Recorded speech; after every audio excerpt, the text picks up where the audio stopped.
my name's Karen. I'm one of the directors for Browmasters. Today we'll be taking you through a training video for microblading. Before they come in for the treatment, they need to have had the pre-procedure and a patch test. They can either come in for a patch test and have a topical, a scratch test, or it can be sent out in the post. So consultation, you need to make sure everything's filled in on your consultation form. It's really important. You make sure everything's signed. Check through the medical history and make sure there's no contraindications prior to treatment. What is your client looking for? Can you meet your client's expectations? Remember, never take a client on only for the money. When you're assessing your clients for asymmetry, there's a lot of things to take into account. The thickness of your client's skin, whether she's got any strong muscle pull, whether she's got any lifts in her brow, she might have a little bit of scar tissue through her brows. Remember, the client only gets a choice in the colour and the thickness. The brow is going to sit exactly on the client's brow bone after you've designed it with a compass.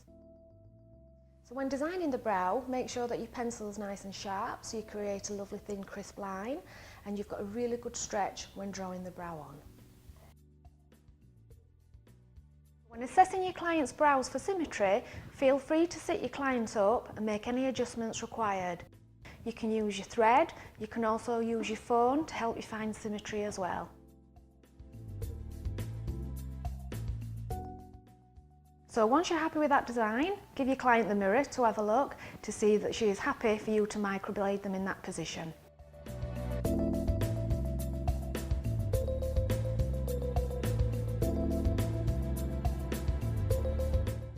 For colour choice, you need to look at your client's own natural hair growth.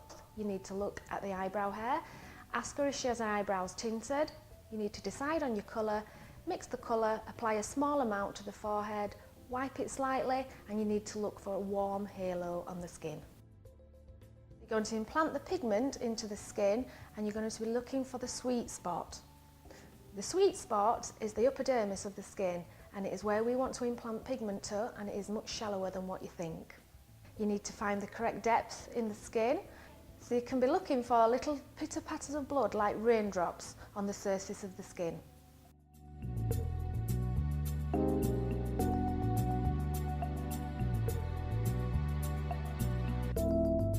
When reinforcing a hair stroke, you're going back into that same hair stroke and you're putting colour, you're not making it no deeper, and you need to make sure you've got a really firm stretch to keep that hair stroke crisp.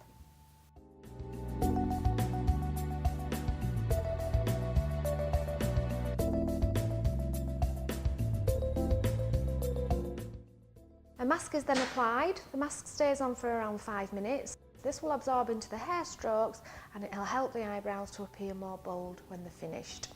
A warm mask can be applied if you feel the colour is too cool.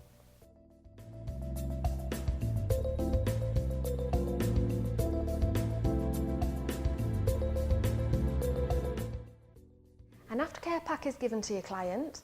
This has got all the relevant and important information in for them to look after the brows once they have left your salon.